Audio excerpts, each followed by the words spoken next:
I'm Brett Baer in Washington. Good evening, Brett. Good evening to everyone. I'm Martha McCallum. The House panel members will present their case to the American people, showing what they have learned so far about the riot and the former president's role. We're told throughout the process to anticipate the unveiling of previously unseen documents, video and audio, video on that big screen added in the committee room. Tonight will be treated like an opening statement, with committee members sharing their initial findings about the attack. We'll hear from two witnesses eventually, one Capitol Police officer and a filmmaker, both present during the riot that day. We've got our panel standing by with us to get us into this tonight. George Washington University Law School professor Jonathan Turley, Trey Gowdy, former congressman from South Carolina, and Jessica Tarlov, co-host of The Five. But first, let's bring in congressional correspondent Chad Pergram to set the scene there for us on Capitol Hill. Good evening, Chad.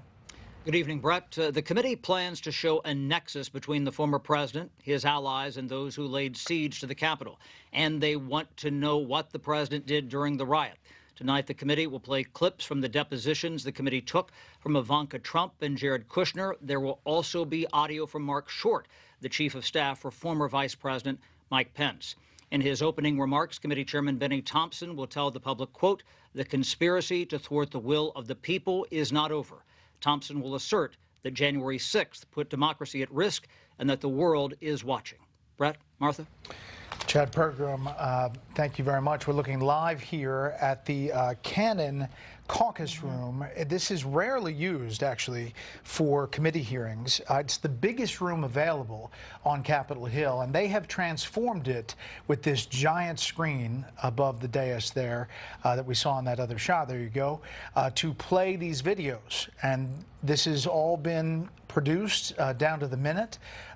Let's listen in. Yep, this is the chairman, Benny Thompson. He's going to show a lengthy video at some point. Let's listen to this intro. The chair is authorized to declare the committee in recess at any point. Pursuant to House Deposition Authority Regulation 10, the chair announces the committee's approval to release the deposition material presented during tonight's hearing.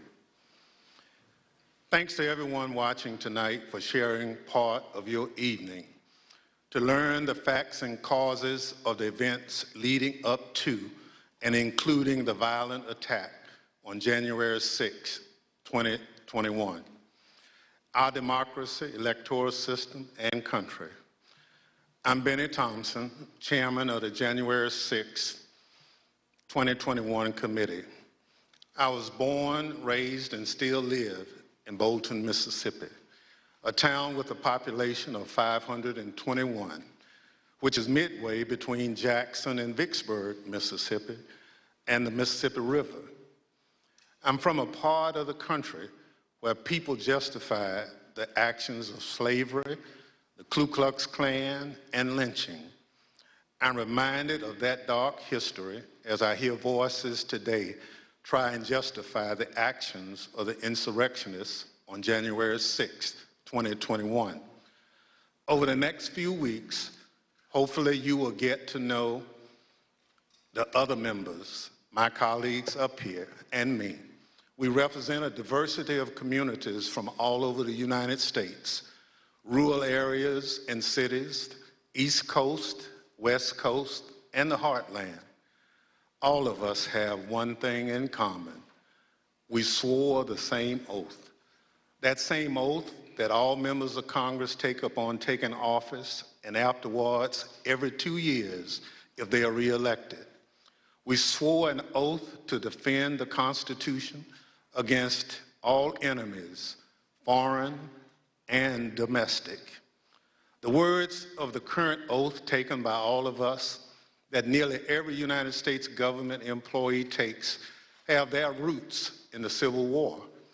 Throughout our history, the United States has fought against foreign enemies to preserve our democracy, electoral system, and country. When the United States Capitol was stormed and burned in 1814, foreign enemies were responsible. Afterward, in 1862, when American citizens had taken up arms against this country, Congress adopted a new oath to help make sure no person who had supported the rebellion could hold a position of public trust. Therefore, congresspersons and United States federal government employees were required for the first time to swear an oath to defend the Constitution against all enemies, foreign and domestic. That oath was put to test on January 6, 2021. The police officers who held the line that day honored their oath. Many came out of that day bloodied and broken. They still bear those wounds, visible and invisible. They did their duty. They repelled the mob and ended the occupation of the Capitol. They defended the Constitution against domestic enemies so that Congress could return, uphold our own oath, and count your votes to ensure the transfer of power, just as we've done for hundreds of years. But unlike in 1814, it was domestic enemies of the Constitution who stormed the Capitol and occupied the Capitol, who sought to thwart the will of the people, to stop the transfer of power. And so they did, so at the encouragement of the President of the United States. The President of the United States trying to stop the transfer of power, a precedent that had stood for 220 years, even as our democracy had faced its most difficult tests. Thinking back again to the Civil War in the summer of 1864, the President of the United States believed we would be doomed to his bid for re-election. He believed his opponent, General George McClellan, would wave the white flag when it came to preserving the Union. But even with that grim fate hanging in the balance, President Lincoln was ready to accept the will of the voters, come what may. He made a quiet pledge. He wrote down the words, "This morning, as for some days past, it seems exceedingly probable that this administration will not be re-elected. Then it will be my duty to so cooperate with the president-elect. It will be my duty." Lincoln sealed that memo and asked his cabinet secretaries to sign it sight unseen.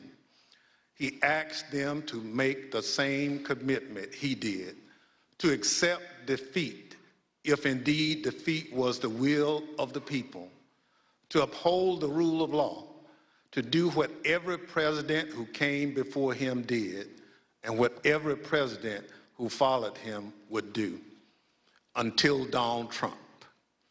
Donald Trump lost the presidential election in 2020.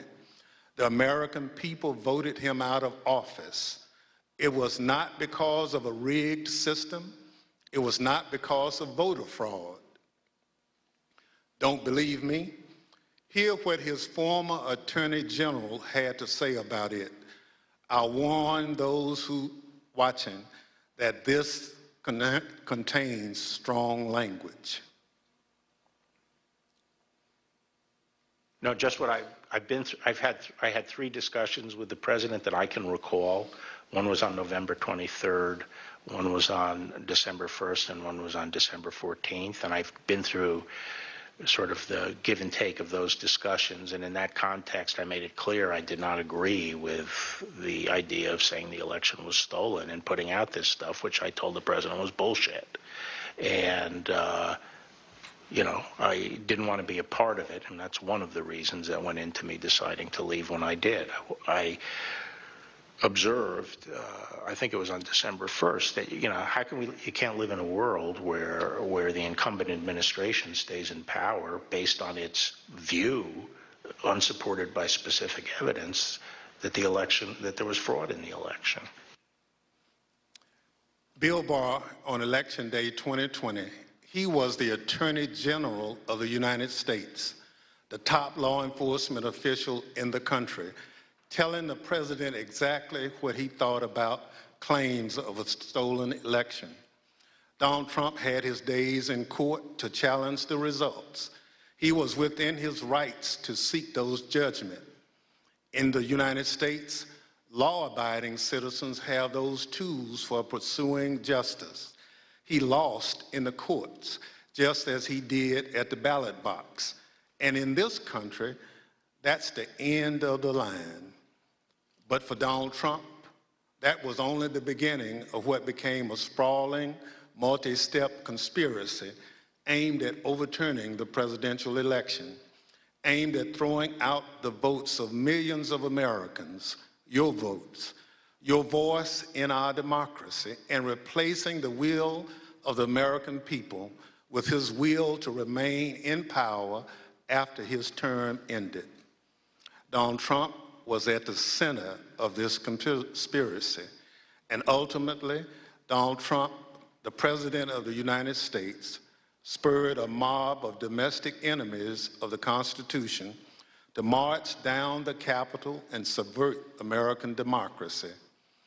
Any legal jargon you hear about seditious conspiracy, obstruction of an official proceeding, conspiracy to defraud the United States boils down to this. January 6th was the culmination of an attempted coup, a brazen attempt, as one rioter put it shortly after January 6th, to overthrow the government. The violence was no accident. It represented Trump's last stand, most desperate chance to halt the transfer of power. Now, you may hear those words and think, this is just another political attack on Donald Trump by people who don't like him. That's not the case. My colleagues and I all wanted an outside independent commission to investigate January 6th, similar to what we had after 9/11. But after first agreeing to the idea, Donald Trump's allies in Congress put a stop to it. Apparently, they don't want January 6th investigated at all. And in the last 17 months, many of those same people have tried to whitewash what happened on January 6th, to rewrite history, call it a tourist visit, label it legitimate political discourse. Donald Trump and his followers have adopted the words of the songwriter, "Do you believe me or your lying eyes?" We can't sweep what happened under the rug. The American people deserve answers. So I come before you this evening, not as a Democrat, but as an American who swore an oath to defend the Constitution. The Constitution doesn't protect just Democrats or just Republicans. It protects all of us, we the people. And this scheme was an attempt to undermine the will of the people. So tonight, and over the next few weeks, we're going to remind you of the reality of what happened that day. But our work must do much more than just look backwards. Because of our democracy remains in danger, the conspiracy to thwart the will of the people is not over. There are those in this audience who thirst for power but have no love or respect for what makes America great: devotion to the Constitution, allegiance to the rule of law, our shared journey to build a more perfect union. January 6th and the lies that led to insurrection have put 2.5 centuries of constitutional democracy at risk. The world is watching what we do here. America has long been expected to be a shining city on the hill, a beacon of hope and freedom, a model for others when we are at our best. How can we play that role when our house is in such disorder? We must confront the truth with candor, resolve, and determination. We need to show that we are worthy of the gifts that are the birthright of every American. That begins here, and it begins now, with a true accounting of what happened and what led to the attack on our Constitution and our democracy. In this moment, when the dangers of our Constitution and our democracy loom large, nothing could be more important. Working alongside the public servants on this dais has been one of the greatest honors of my time in Congress. It's been a particular privilege to count as a partner in this effort and to count as a friend the gentlewoman from Wyoming, Ms. Cheney. She's a patriot, a public servant of profound courage, of devotion to her oath and the Constitution. It's my pleasure to recognize Ms. Cheney for her opening statement. Thank you very much, Mr. Chairman, and let me echo those words about the importance of bipartisanship and what a tremendous honor it is to work on this committee. Mr. Chairman, at 6:01 p.m. on January 6th, after he spent hours watching a violent mob besiege, attack, and invade our Capitol, Donald Trump tweeted, but he did not condemn the attack. Instead, he justified it. "These are the things and events that happen," he said, "when a sacred landslide election victory is so unceremoniously and viciously stripped away from great patriots who've been badly and unfairly treated for so long." As you will see in the hearings to come, President Trump believed his supporters at the Capitol, and I quote, "We're doing what they should be doing." This is what he told his staff as they pleaded with him to call off the mob, to instruct his supporters to leave. Over a series of hearings in the coming weeks, you will hear testimony, live and on video, from more than half a dozen former White House staff in the Trump administration, all of whom were in the West Wing of the White House on January 6th. You will hear testimony that, quote, "The president did not really want to put anything out, calling off the riot or asking his supporters to leave." You will hear that President Trump was yelling and, quote, "really angry at advisors who told him he needed to be doing something more." And aware of the rioters' chance to hang Mike Pence, the president responded with this sentiment, quote, "Maybe our supporters have the right idea. Mike Pence, quote, deserves it." You will hear evidence that President Trump refused for hours to do what his staff, his family, and many of his other advisors begged him to do: immediately instruct his supporters to stand down and evacuate the Capitol. Tonight, you will see never-before-seen footage of the brutal attack on our Capitol, an attack that unfolded while a few blocks away, President Trump sat watching television in the dining room next to the Oval Office. You will hear audio from the brave police officers battling for their lives and ours, fighting to defend our democracy against a violent mob Donald Trump refused to call off. Tonight and in the weeks to come, you will see evidence of what motivated this violence, including directly from those who participated in this attack. You will see video of them explaining what caused them to do it. You will see their posts on social media. We will show you what they have said in federal court.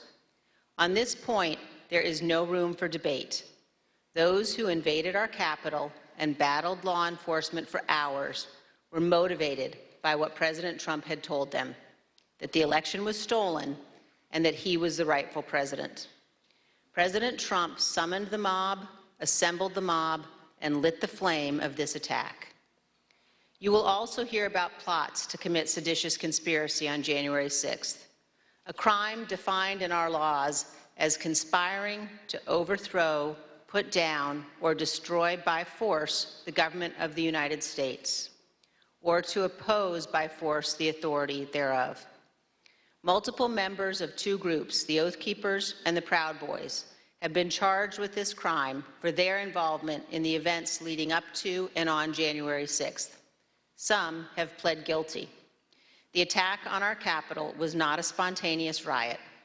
Intelligence available before January 6th identified plans to, quote, invade the Capitol, occupy the Capitol, and take other steps to halt Congress's count of electoral votes that day. In our hearings to come, we will identify elements of those plans, and we will show specifically how a group of Proud Boys led a mob into the Capitol building on January 6th.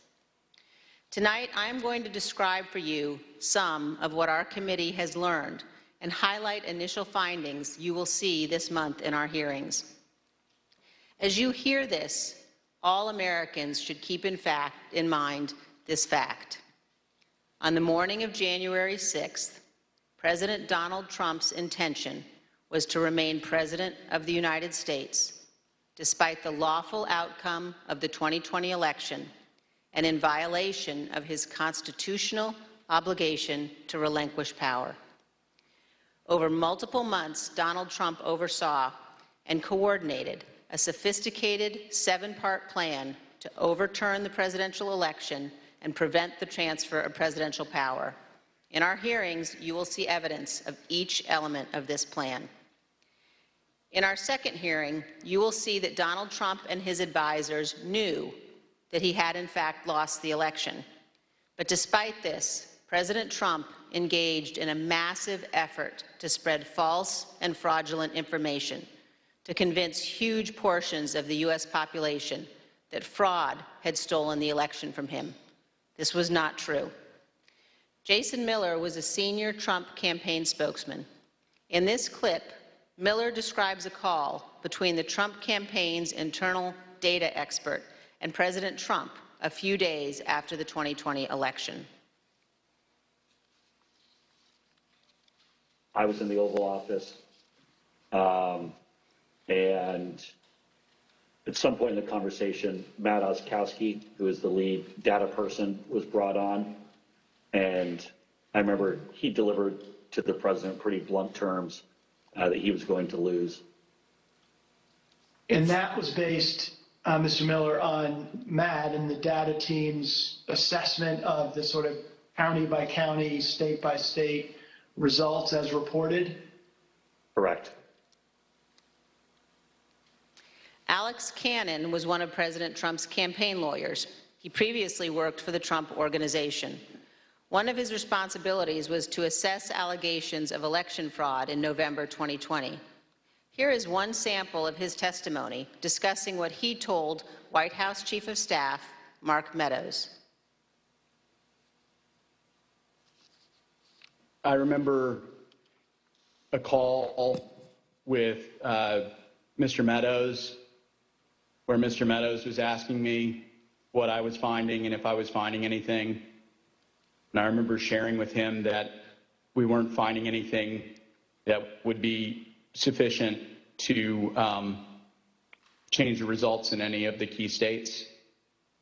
When was that conversation? Probably in November, mid to late November. I think it was before my child was born. And what was Mr. Meadows' reaction to that information? I believe the words he used were, "So there's no there there." There's no there. The Trump campaign's general counsel, Matt Morgan, gave similar testimony. He explained that all of the fraud allegations and the campaign's other election arguments taken together and viewed in the best possible light for President Trump could still not change the outcome of the election. President Trump's Attorney General Bill Barr also told Donald Trump his election claims were wrong. Repeatedly told the president in no uncertain terms that I did not see evidence of fraud and that would have affected the outcome of the election. And frankly, a year and a half later, I haven't seen anything to change my mind on that. Attorney General Barr also told President Trump that his allegations about Dominion voting machines were groundless. I saw absolutely zero basis for the allegations, but they were made in such a sensational way that they obviously were influencing a lot of people, members of the public, that there was this systemic corruption in the system and that their votes didn't count and that these machines controlled by somebody else were actually determining it, which was complete nonsense.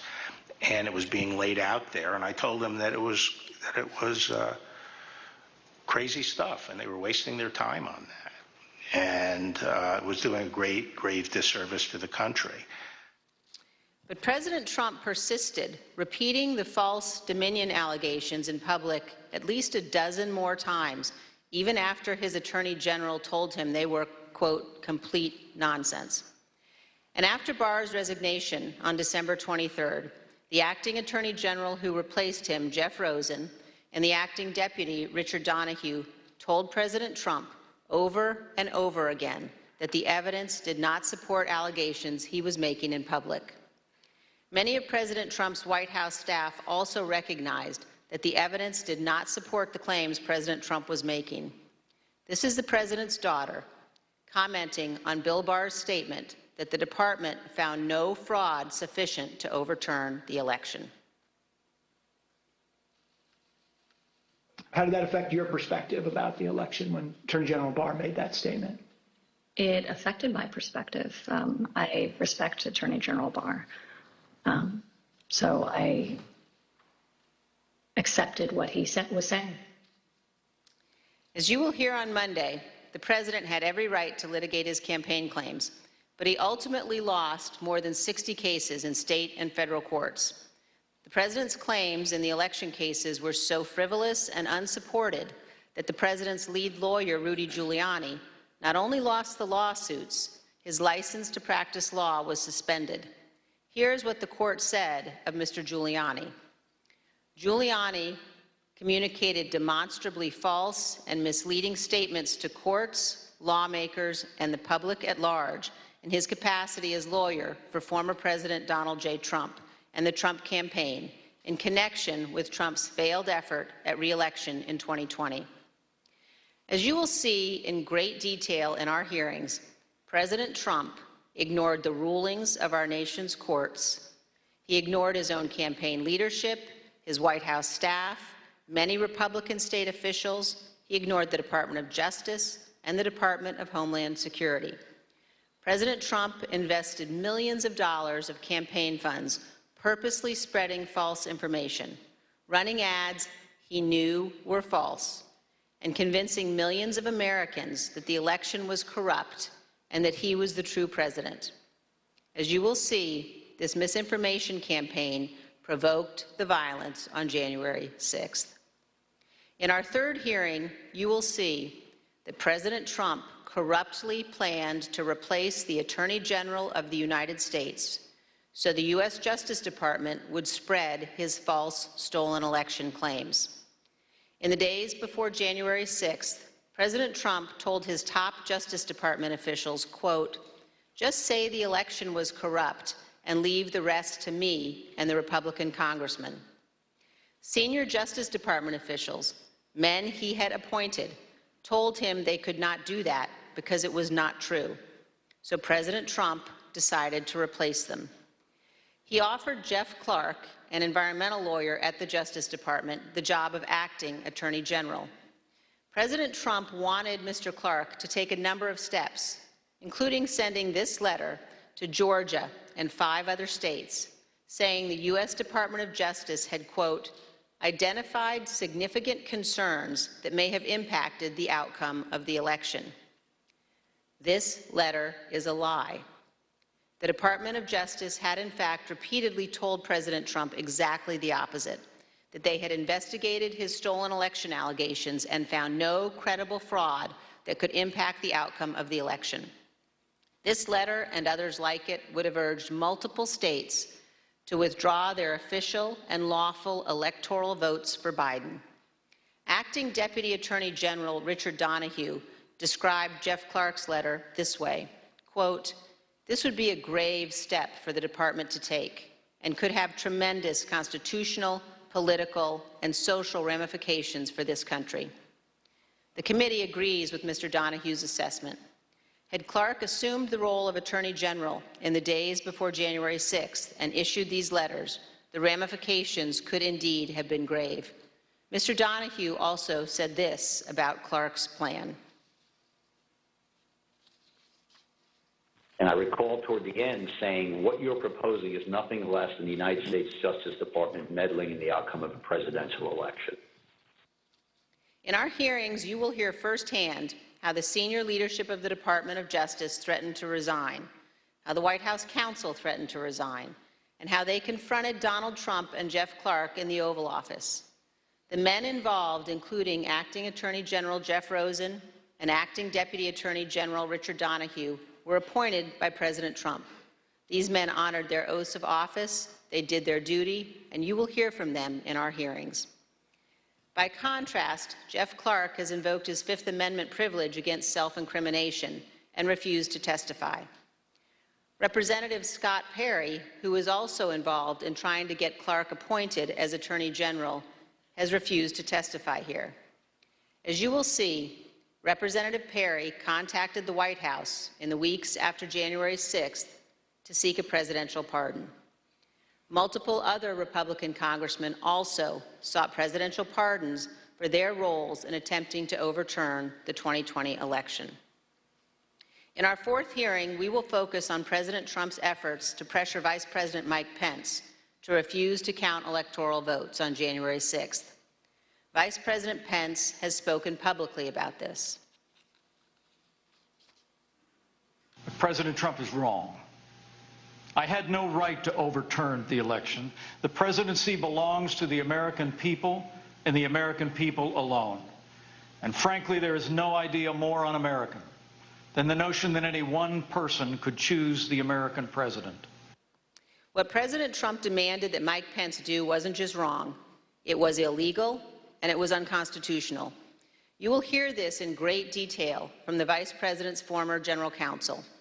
Witnesses in these hearings will explain how the former Vice President and his staff informed President Trump over and over again that what he was pressuring Mike Pence to do was illegal. As you will hear, President Trump engaged in a relentless effort to pressure Pence, both in private and in public. You will see the evidence of that pressure from multiple witnesses, live and on video.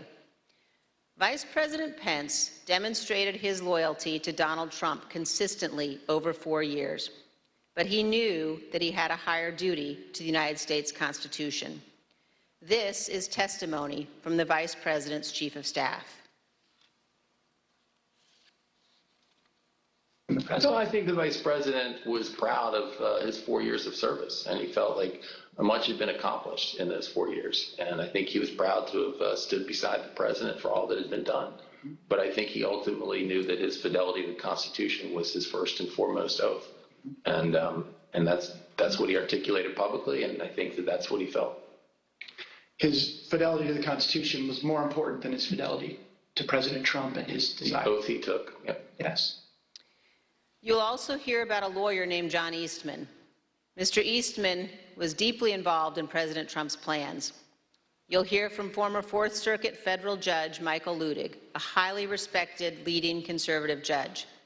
John Eastman clerked for Judge Ludig. Judge Ludig provided counsel to the Vice President's team in the days before January 6th. The judge will explain how Eastman, quote, was wrong at every turn. And you will see the email exchanges between Eastman and the Vice President's counsel as the violent attack on Congress was underway. Mr. Jacob said this to Mr. Eastman: "Thanks to your bullshit, we are under siege." You will also see evidence that John Eastman did not actually believe the legal position he was taking. In fact, a month before the 2020 election, Eastman took exactly the opposite view on the same legal issues.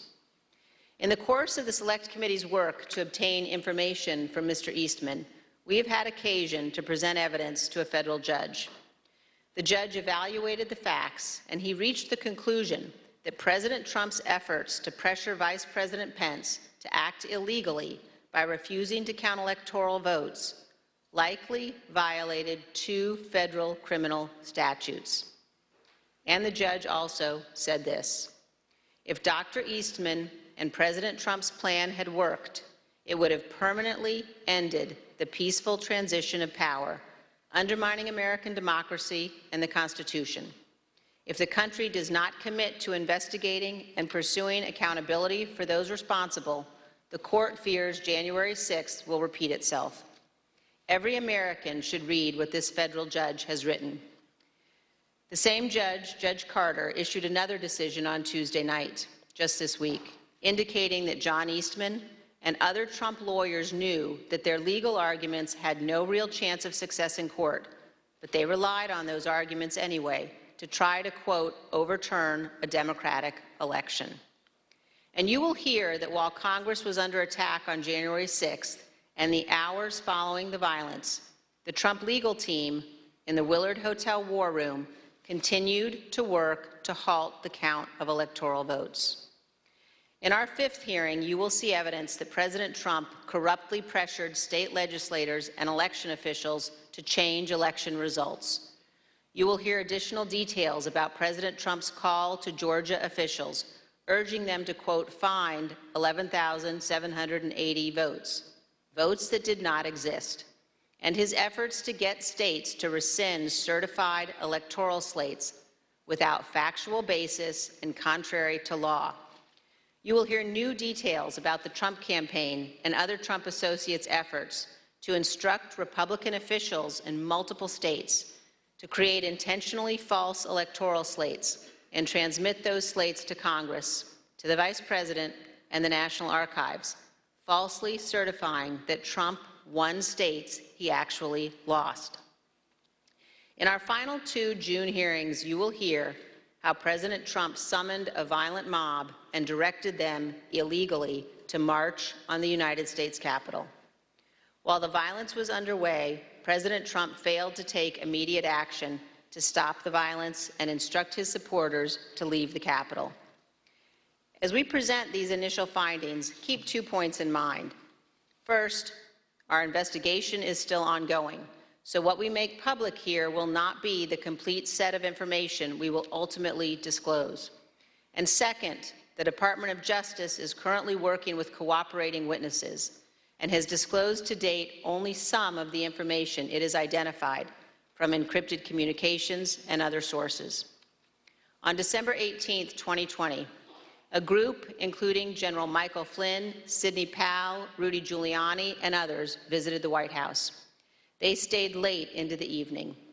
We know that the group discussed a number of dramatic steps, including having the military seize voting machines and potentially rerun elections.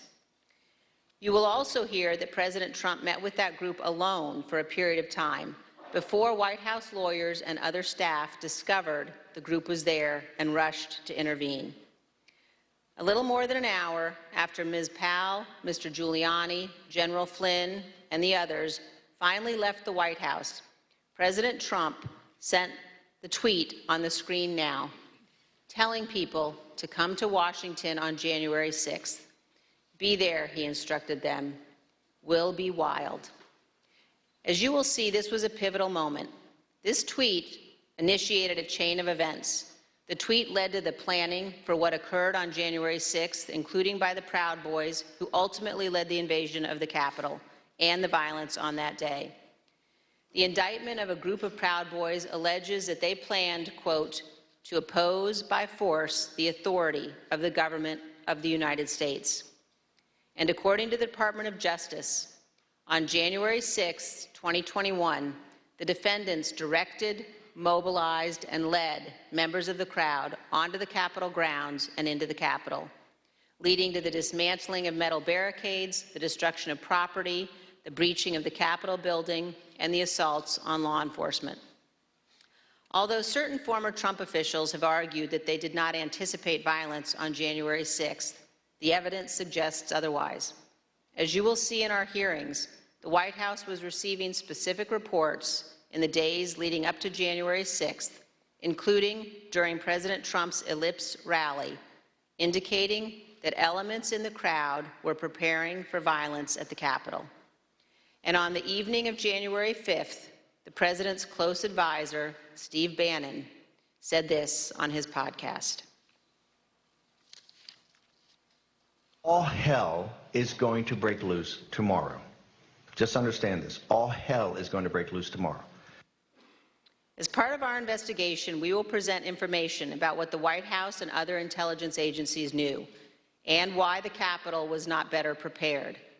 But we will not lose sight of the fact that the Capitol Police did not cause the crowd to attack.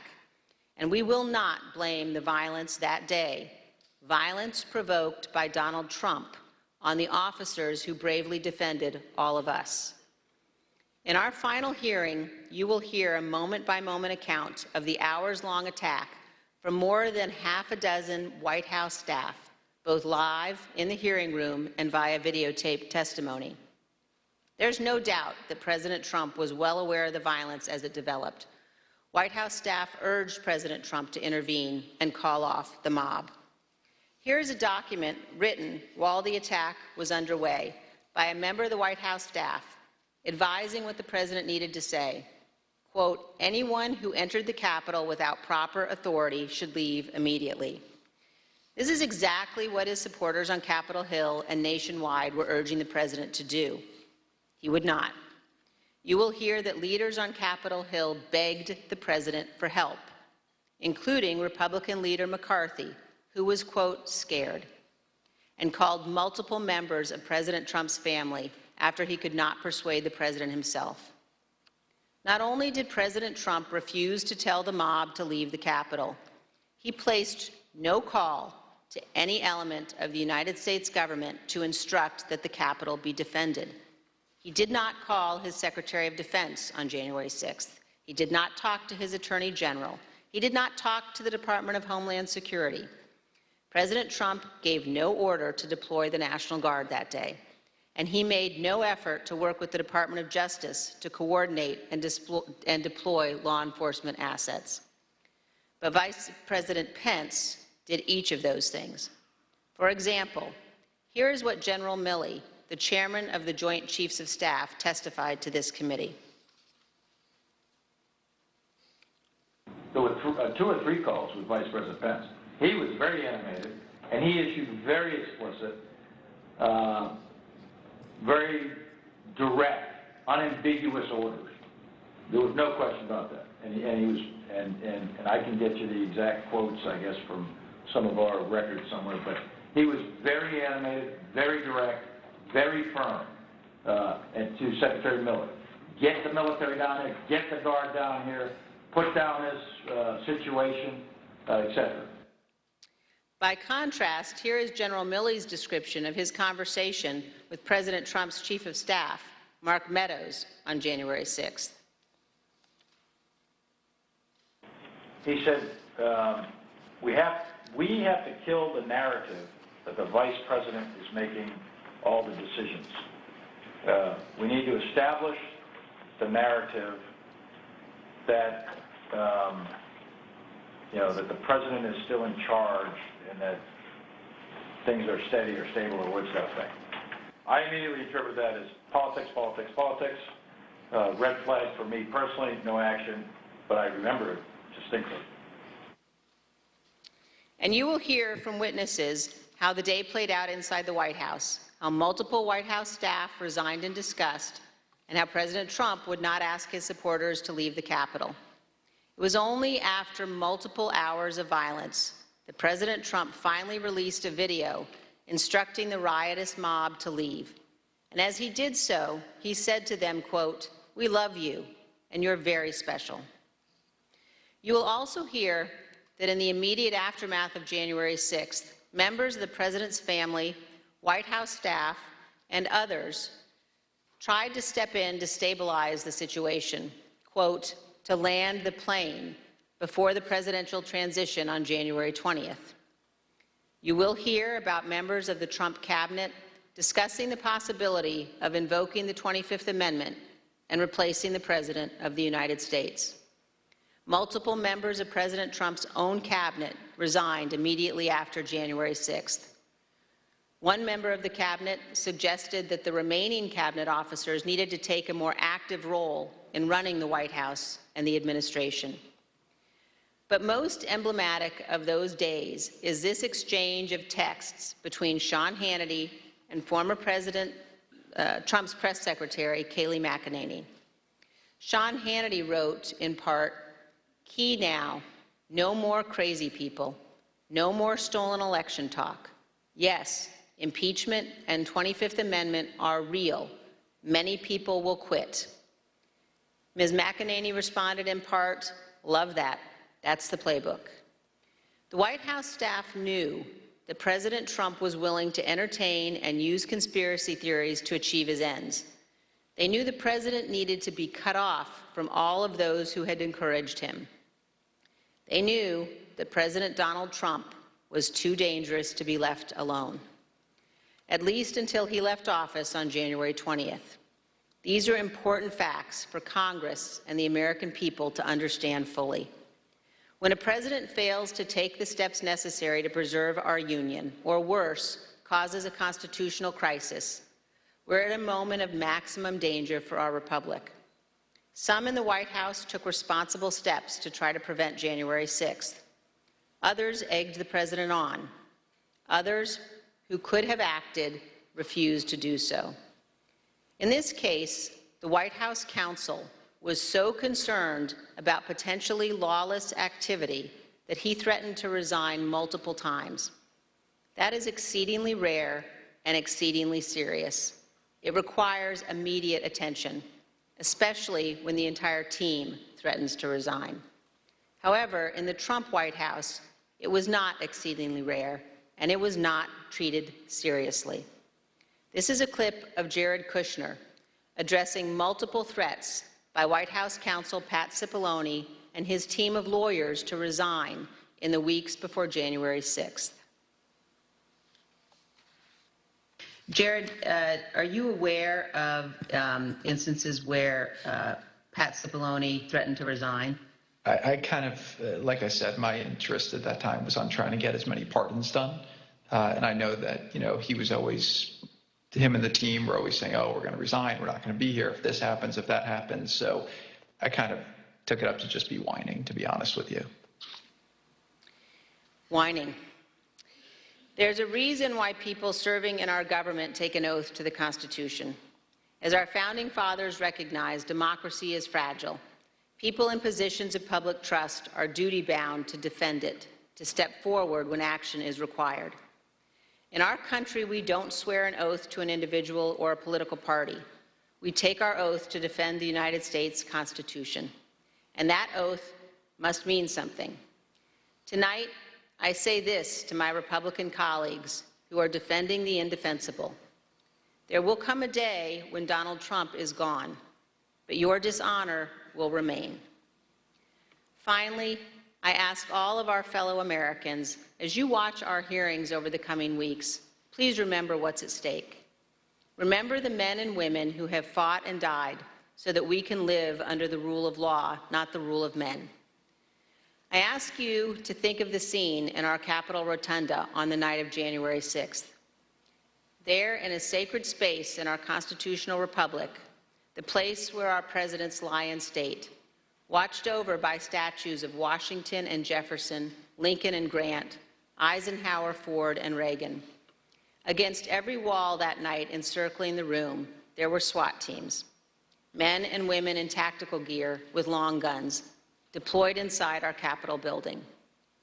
There in the rotunda, these brave men and women rested beneath paintings depicting the earliest scenes of our republic, including one painted in 1824 depicting George Washington resigning his commission, voluntarily relinquishing power, handing control of the Continental Army back to Congress. With this noble act, Washington set the indispensable example of the peaceful transfer of power, what President Reagan called nothing less than a miracle. The sacred obligation to defend this peaceful transfer of power has been honored by every American president, except one.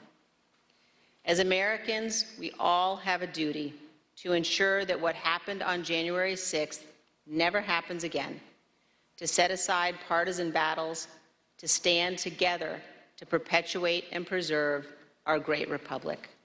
Thank you, Mr. Chairman.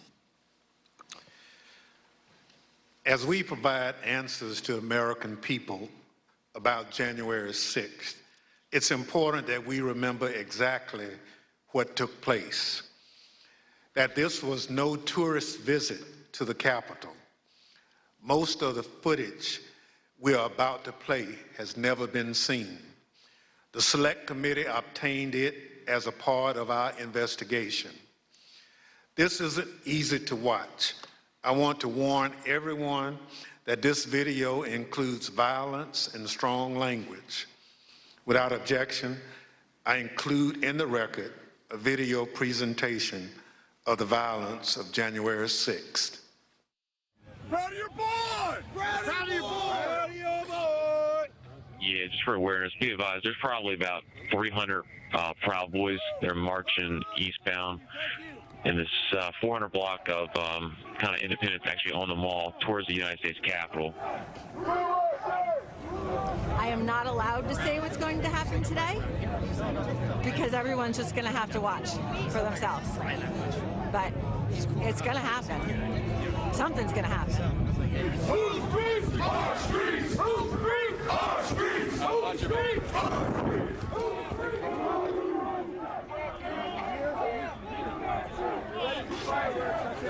Don't hit you, hurt you. We are on your side. Don't make us go against you. Inside. These are our streets. $20 a picture. I hope Mike is going to do the right thing. I hope so. I hope so. Because if Mike Pence does the right thing, we win the election. All Vice President Pence has to do is send it back to the states to recertify. And we become president, and you are the happiest people. Mike Pence is going to have to come through for us. And if he doesn't, that will be a sad day for our country. Because you'll never take back our country with weakness. You have to show strength, and you have to be strong.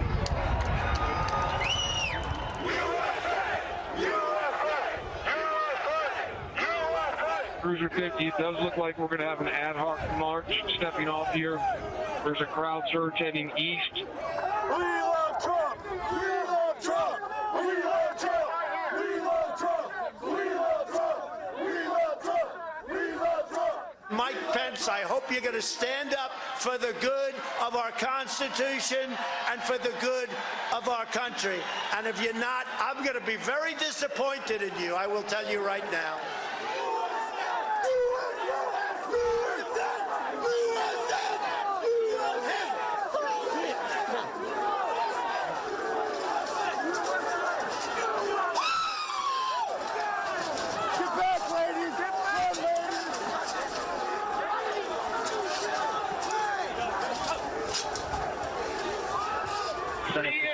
Priority. We just had protests at East Circle. Preach the line.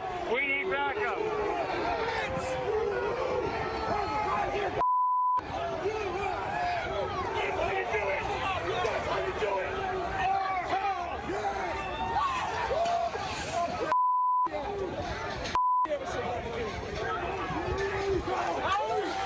Madam Speaker, the Vice President and the United States Senate.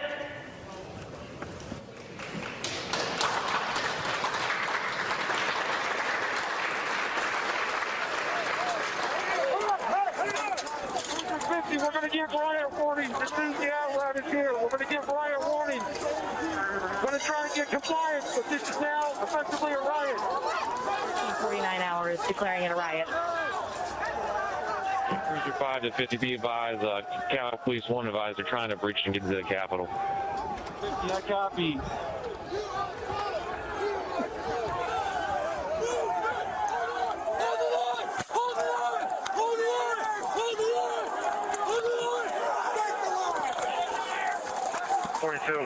We're about 5 mics out. We're trying to make our way through all this.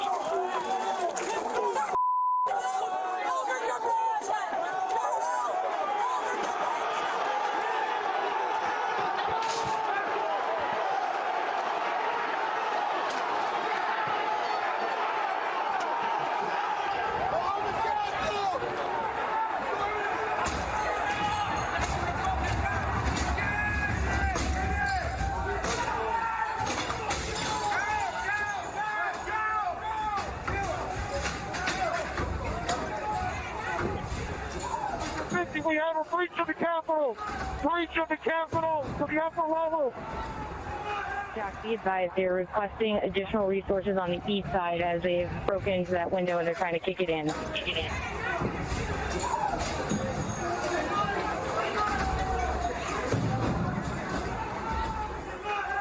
Without objection, the chair declares the House in recess pursuant to Clause 12B of Rule 1.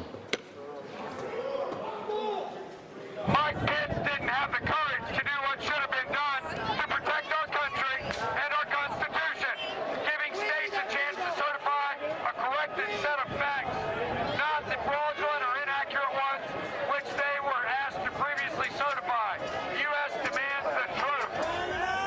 Bring out Pence. Bring out Pence. Bring out Pence.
We can't hold this. We're going to get too many people. Look at this vantage point, man.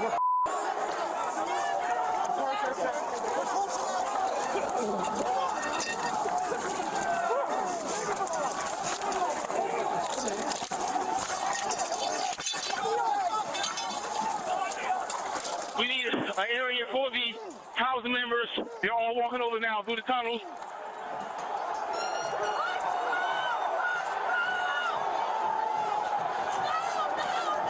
We're trying to hold the upper deck. We're trying to hold the upper deck now. We need to hold the doors of the Capitol.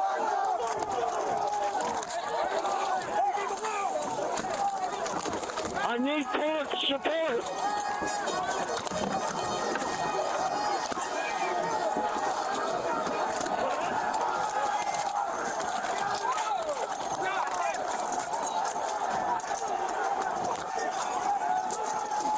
We lost the line. We lost the line. All MPDs pull back. All MPDs pull back up to the upper deck. All MPDs pull back to the upper deck. ASAP.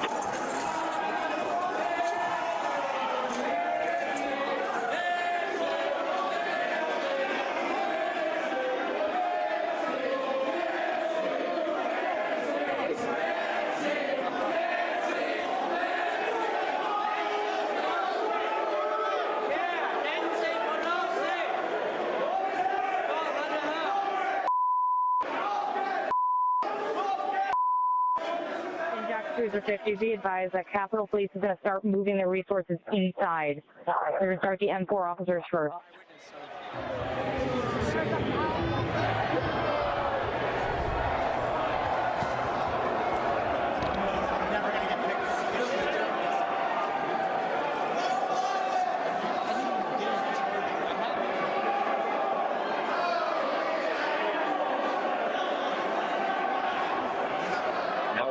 H208 with 4 members. The door's barricaded. There's people flooded the hallways outside. We have no way out.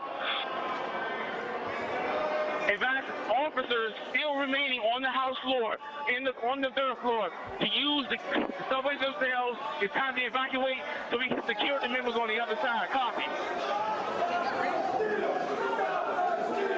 It's up to us people now, the American people. What are you ready to do? One more time. What are you ready to do? And whatever it takes, I'll lay my life down if it takes. Absolutely. That's why we showed up today.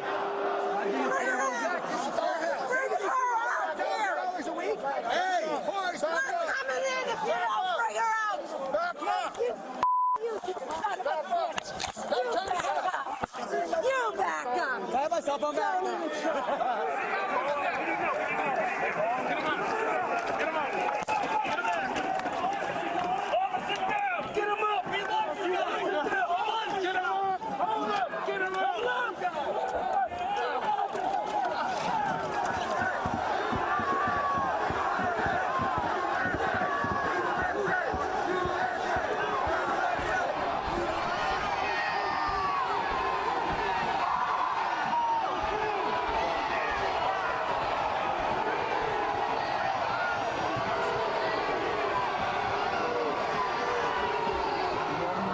Changing some of that West Turn for backup.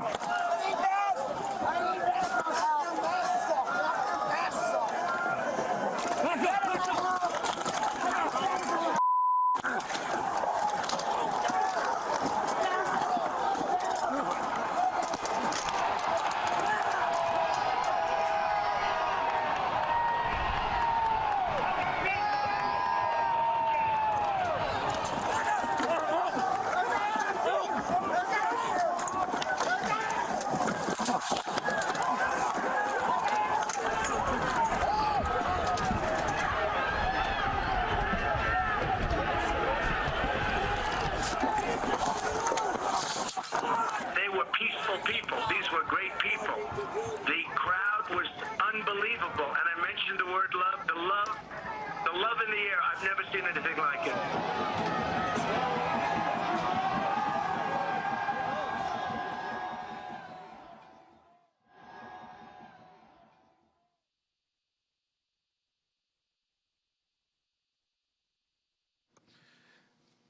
Pursuant to the order of the committee of tonight, the chair declares the committee in recess for a period of approximately 10 minutes. All right, the committee breaking for a 10-minute recess, and we will break in now. Good evening again from Washington. Brett Baer, Martha McCallum. I tell you, Martha, that video, it does bring up the thoughts and feelings of that day. It was heinous, it was dark, and there were a lot of new pieces of video and audio that came in with that 11-minute piece. What struck me was two things. One is Benny Thompson saying January 6th was the culmination of an attempted coup, a brazen attempt at overthrowing the government. The violence was no accident. It represented Trump's last, most desperate chance to halt the transfer of power.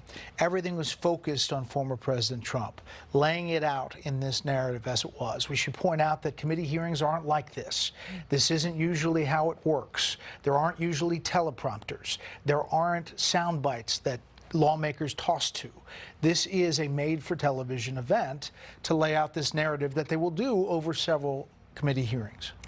It does bring back, certainly, the moments of watching that. I think every American who watched it felt, sort of a gut punch when you see them breaking through the doors and the windows of the Capitol. Overall, I would say that we were told that there was going to be things we hadn't seen or heard before. I don't think there was a lot of new ground that was really pushed here in terms of things we haven't seen. As of yet. As of yet, they have 7 of these hearings over the course of it. I think most of this, though, are the kinds of things that we've seen and heard before. Even in the video, I think we have seen even more aggressive, more violent video in the past, and that we've witnessed. They didn't show what happened to Ashley Babbitt in that video. She's the only person who was shot and killed in the middle of this melee. She was trying to breach that door of the main chamber, and so she was repelled. The question that you touch on with Benny Thompson laying out the president's culpability here, I think is one of the big questions, and I know we're going to bring in our panel and talk to them about this as well, whether or not they're laying a case that would prompt the Justice Department to take action that they haven't already taken. 840 people have been arrested in 50 states. You've got 185 of those cases that have been adjudicated and received sentences. 80 incarceration and 57 doing home incarceration. So penalties have been meted out for the behavior that we just watched unfold. Arrest happening even today. Absolutely. Let's bring in our panel. George Washington University Law School professor Jonathan Turley, Trey Gowdy, former congressman from South Carolina, Jessica Tarloff, co-host of The Five, and our intrepid congressional correspondent Chad Pergram up on Capitol Hill. Jonathan, I want to start with you. Your thoughts about this as they lay, I guess, the predicate for how this is all going to come out. Well, you put it best at the beginning when you said this is like an opening statement. The problem is there's no opposing counsel, and that's one of the most striking aspects. We've had these committees historically, and they've been important. We've had commissions and committees for Watergate, Pearl Harbor, some of our wars, and they've always had this very strong bipartisan bench. And the public can gain some credibility, some authenticity from that. Here, you just don't have an opposing party. You have two Republicans that are very critical, obviously, of the president. And I think that's what is sort of undermining this. But the other question is, what is it that they're trying to prove? Are they trying to prove that Donald Trump is a horrible person? You might get a majority on that by the end of these hearings. Or are you actually trying to show that there was a crime that was committed? And that's where these interstitial disconnects really mount up. You know, there isn't a crime of omission for failing to call people back from the Capitol. It doesn't mean that you don't bear responsibility. It doesn't mean that you're not culpable in the moral sense. But the question is, are you trying to establish something legal or something political? Trey, there was obviously an effort to sell a stolen election, according to the former president. They went through Bill Barr. Let's take a listen to that soundbite, the Attorney General talking about what he told the president at the time. I had 3 discussions with the president that I can recall. One was on November 23rd, one was on December 1st, and one was on December 14th. And I've been through sort of the give and take of those discussions. And in that context, I made it clear I did not agree with the idea of saying the election was stolen and putting out this stuff, which I told the president was bullshit. And, you know, I didn't want to be a part of it, and that's one of the reasons that went into me deciding to leave when I did. And we added the beep pretty quickly. Yeah. Yeah, that was good. Trey, listen, you headed up the Benghazi committee. You had Democrats that were appointed by Nancy Pelosi on that committee. To Jonathan's point, there was an opposition point of view. What is your thought about how this committee hearing is starting? Well, I mean, speaking of A.G. Barr, it's compelling, it's probative, it's just not new. So what I was looking for, I mean, we all know that Bill Barr, he wrote a book about it. So I'm looking for things that are both probative and new, and actually wrote 3 down. I think it is new if, in fact, the president knew he lost. If, in fact, he knew he lost the election, that's new. I've never heard him say that. So if they have testimony on that, I think that's important. If he knew the fraud was not dispositive, yeah, there's fraud, but it's not dispositive, to A.G. Barr's point. The thing I really highlighted, Brett and Martha, if he really thought that hanging Mike Pence was a good idea, then that is both probative and new. But to Professor Turley's point, it also has to be fair. And when you get to call all the witnesses and you get to select which excerpts to read or play or which videos, ours is an adversarial system. I mean, every major court decision is based on adversarial. So there needs to be more of that for the jury to buy it. Jessica, when you look back at the Watergate hearings, they had a panel of 7, 3 Republicans, 4 Democrats in the course of that. And we're not seeing that here because we see that all of these members were selected by Nancy Pelosi. They were all picked by a Democrat. It's not like, you know, picking teams in kickball where each side gets to pick somebody until you've got the teams. Yeah, and there were Republicans that were rejected for being part of this, but they were also Republicans who fundamentally don't accept the thrust of this investigation, people who believe that Donald Trump won the election in 2020, people who participated in the Stop the Steal rally, people who still stand by the president's side. And I think that the Democrats and Chairman Thompson, in making these selections by picking Liz Cheney and Adam Kinzinger to be part of this, and we should add there were more Republicans who also voted against for certification, sorry, and for impeachment that could have been part of this. This isn't like they are the only two. But why should Democrats be dignifying Republicans who won't even accept the basis of the fact that there was an election that this president tried to steal from the American public and amplify those lies even further? That's what the supporters that we saw breaking down those doors on January 6th want to hear. But Jessica, how would it have been problematic to make the case and to have even people who are of the mind that you're expressing, have them in the room? I mean, isn't that the way that we do things, where we challenge the supposition of why you're gathered in this room to go through this evidence in the first place? What's wrong with that? Something that's so core to what's going on now during these hearings, and Congresswoman Cheney laid this out as well, is the importance of how disinformation has polluted these people's minds. And so many of them have testified, since they've been pulled in by the DOJ for participating in this, that they were lied to, that they were brainwashed by President Trump and his allies.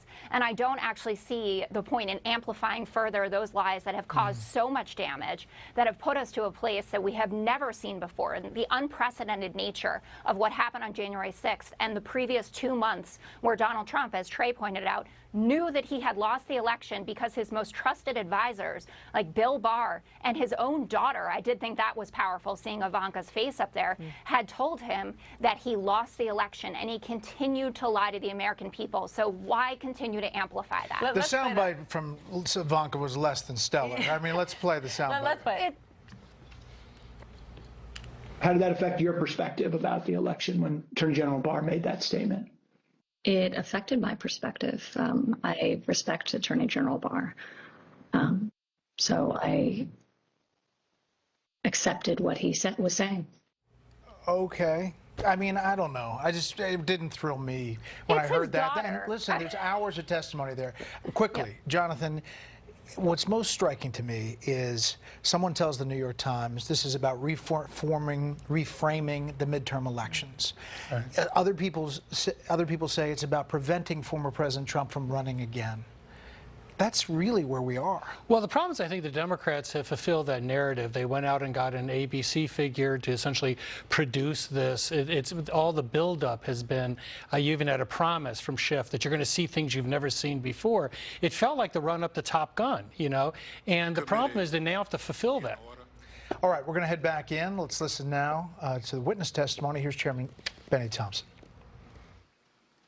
I want to thank our witnesses for being with us this evening to share their firsthand accounts of that terrible day. I know that some of the witnesses from our first hearing are in the room with us, along with some of the family members, friends, and widows of the officers who lost their lives as a result of the attack. Thank you all for being here for us and the American people. Officer Carolyn Edwards has been with the United States Capitol Police since 2017. On January 6th, Officer Edwards was assigned to the First Responder Unit, which serves as the first line of defense at the Capitol complex. She also served as a member of the Civil Disturbance Unit, a special subset of the uniformed division trained to respond to mass demonstration events. Officer Edwards is a graduate of the University of Georgia and currently is working on a master's degree in intelligence analysis from Johns Hopkins University. Nick Quistad is an acclaimed filmmaker whose credits include documenting stories from war zones in Afghanistan, Syria, and Iraq. On January 6th, Mr. Quistad was working on a documentary about, quote, why Americans are so divided when Americans have so much in common, end quote. During that day, Mr. Quistad interviewed and documented movements of the people around the Capitol, including the first moments of the violence against the Capitol Police and the chaos that ensued. I will now swear in our witnesses. The witnesses will please stand and raise your right hand. Do you swear and affirm under penalty of perjury that the testimony you're about to give is the truth, the whole truth, and nothing but the truth, so help you God?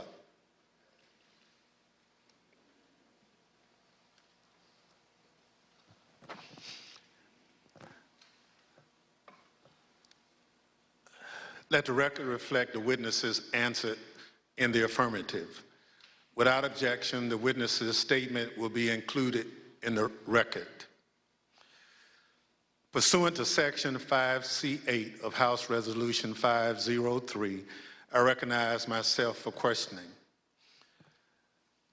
As you saw just a few minutes ago, the Proud Boys instigated the first breach of the Capitol just before 1 o'clock p.m., where rioters pushed over barricades near the Peace Circle at the foot of the Capitol. Our two witnesses tonight were both there at the time of that first breach. Officer Edwards was standing with other officers behind a line of bike racks that marked the perimeter of the Capitol grounds. She bravely tried to prevent an angry crowd from advancing on the Capitol. Unfortunately, she was overrun and knocked unconscious as the crowd advanced on the Capitol.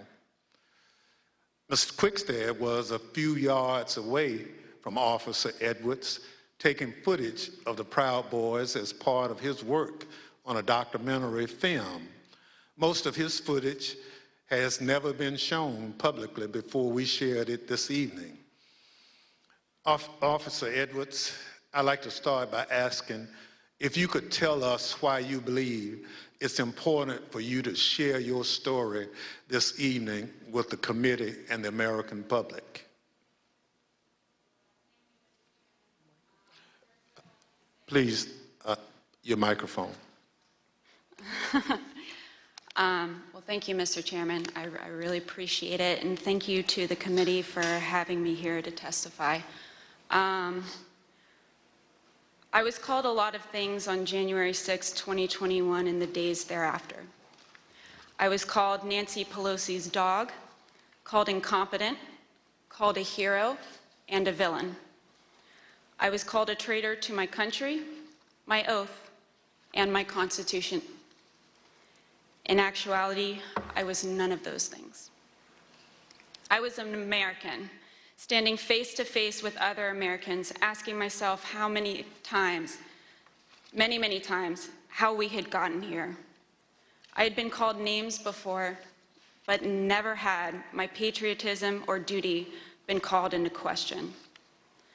I, who got up every day, no matter how early the hour or how late I got in the night before, to put on my uniform and to protect America's symbol of democracy. I, who spent countless hours in the baking sun and freezing snow to make sure that America's elected officials were able to do their job. I, whose literal blood, sweat, and tears were shed that day defending the building that I spent countless holidays and weekends working in. I am the proud granddaughter of a Marine that fought in the Battle of the Chosin Reservoir in the Korean War. I think of my papa often in these days, how he was so young and thrown into a battle he never saw coming and answered the call at a great personal cost. How he lived the rest of his days with bullets and shrapnel in his legs, but never once complained about his sacrifice. I would like to think that he would be proud of me, proud of his granddaughter that stood her ground that day and continued fighting, even though she was wounded, like he did many years ago. I am my grandfather's granddaughter, proud to put on a uniform and serve my country. They dared to question my honor. They dared to question my loyalty. And they dared to question my duty. I'm a proud American, and I will gladly sacrifice everything to make sure that the America my grandfather defended is here for many years to come. Thank you. Officer Edwards, your story and your service is important, and I thank you for being here tonight. Ms. Quickstead, I also like to ask you to introduce yourself. Can you tell us how you found yourself in Washington, D.C. on January 6, 2021? Good evening, Chair and Madam Vice Chair. Thank you for the introduction. As stated, in the winter of 2020, I was working on a documentary.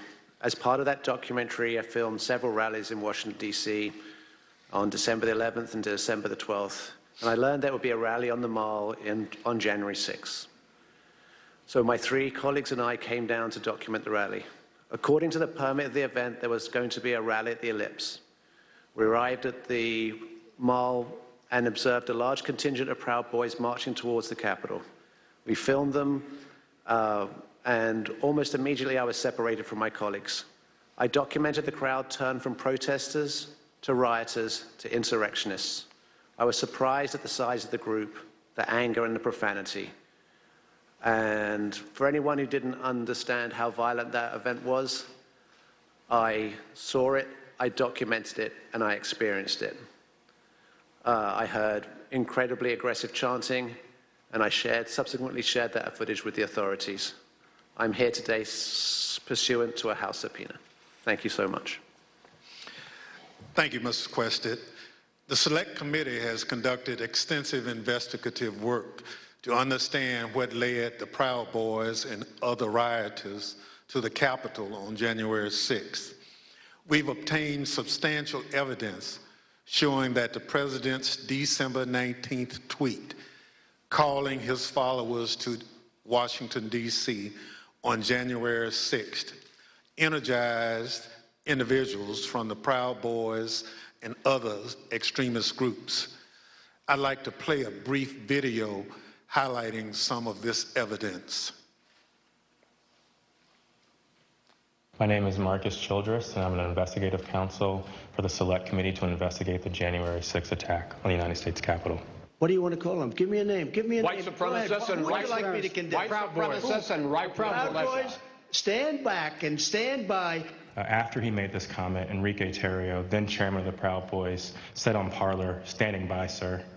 During our investigation, we learned that this comment during the presidential debate actually led to an increase in membership from the Proud Boys. Would you say that Proud Boys members increased after the stand back, stand by comment? Exponentially. I'd say tripled probably, with the potential for a lot more eventually. And did you ever sell any stand back and stand by merchandise? One of the vendors on my page actually beat me to it, but I wish I would have made a stand back, stand by shirt. On December 19th, President Trump tweeted about the January 6th rally and told attendees, "Be there, we'll be wild." Many of the witnesses that we interviewed were inspired by the president's call and came to D.C. for January 6th. But the extremists, they took it a step further. They viewed this tweet as a call to arms. A day later, the Department of Justice describes how the Proud Boys created a chat called the Ministry of Self-Defense Leadership Chat. In this chat, the Proud Boys established a command structure in anticipation of coming back to D.C. on January 6th. The Department of Justice describes Mr. Terrio coming into possession of a document called the 1776 Returns, which describes individuals occupying key buildings around the United States Capitol. The Oath Keepers are another group that the committee investigated. You better get your ass to D.C., folks, this Saturday. Yeah, if you don't, there'll be no more Republic. But we're not going to let that happen. It's not even an if. It's either President Trump is encouraged and bolstered and strengthened to do what he must do, or we wind up in a bloody fight. We all know that. The fight's coming. The Oath Keepers began planning to block the peaceful transfer of power shortly after the November 3rd election. And according to the Department of Justice, Stuart Rhodes, the Oath Keepers leader, said to his followers that we were not going to get through this without a civil war. In response to the December 19th, 2020 tweet by President Trump, the Oath Keepers focused on January 6th in Washington, D.C. In response to the tweet, one member, the president of the Florida chapter, put on social media, "The president called us to the Capitol. He wants us to make it wild." The goal was for the Oath Keepers to be called to duty so that they could keep the president in power, although President Trump had just lost the election. The committee learned that the Oath Keepers set up quick reaction forces outside of the city in Virginia where they stored arms. The goal of these quick reaction forces was to be on standby just in case President Trump invoked the Insurrection Act. Did the Oath Keepers ever provide weapons to members? I'm going to decline to answer that and put them at grounds. and due process grounds. In footage obtained by the committee, we learned that on the night of January 5th, Enrique Tarrio and Stuart Rhodes met in a parking garage in Washington, D.C. There's mutual respect there. I think we're fighting the same fight, and I think that's what's important. The committee learned that the Oath Keepers went into the Capitol through the east doors in 2 stack formations. The DOJ alleges that one of the stacks went into the Capitol looking for Speaker Pelosi, although they never found her. As the attack was unfolding, Mr. Tarrio took credit. In documents obtained by the Department of Justice, Mr. Tarrio said in an encrypted chat, "Make no mistake, and we did this." Later on that evening, Mr. Tarrio even posted a video which seemed to resemble him in front of the Capitol with a black cape, and the title of the video was Premonition. The evidence developed by the Select Committee and the Department of Justice highlights how each group participated on the attack on the Capitol on January 6th. In fact, the investigation revealed that it was individuals associated with the Proud Boys who instigated the initial breach at the Peace Circle at 12:53 p.m.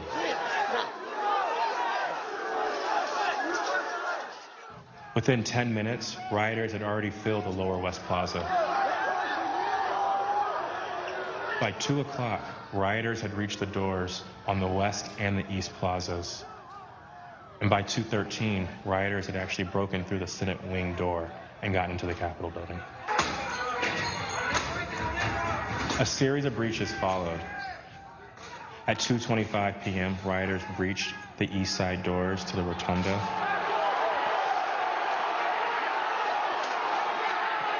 And then right after 2:40 p.m., rioters breached the east side doors near the Ways and Means room. Once the rioters infiltrated the Capitol, they moved through the crypt, the Rotunda, the hallways leading to the House chambers, and even inside the Senate chambers.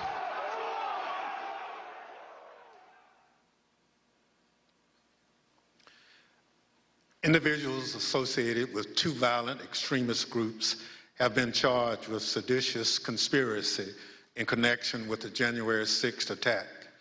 One is the Oath Keepers. They are a group of armed anti-government extremists.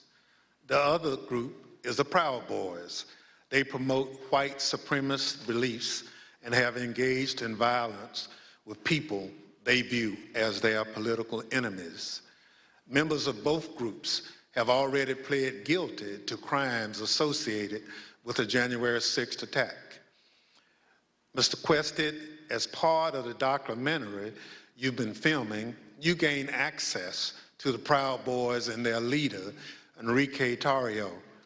Your crew filmed them in Washington, D.C. on the evening of January 5th and then on January 6th. On January 5th, the night before the attack, you were with the head of the Proud Boys, Mr. Tarrio, in Washington, D.C. What happened? We picked up Mr. Tarrio from jail. He'd been arrested for carrying some magazines, some extra capacity magazines, and he took responsibility for the burning of the Black Lives Matter flag that was stolen from the church on December the 12th. We were attempting to get an interview with Mr. Tarrio. We had no idea of any of the events that were going to subsequently happen. We drove him to pick up his bags from the property department of the police, which is just south of the mall. We picked up his bags and went to get some other bags from the Phoenix Hotel, where we encountered Mr. Stuart Rhodes from the Oath Keepers. By the time I'd gone to park the car, my colleague was saying, who'd got into the car with Mr. Tarrio, that they had moved to a location around the corner, the parking garage of the Hall of Legends, I believe.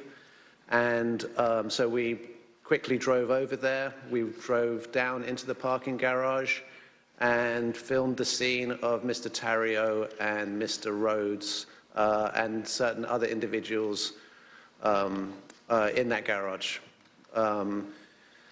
We then continued to follow Mr. Tarrio. There was some discussion about where he was going to go. He ended up going towards a hotel in Baltimore, and we conducted an interview with him in the hotel room.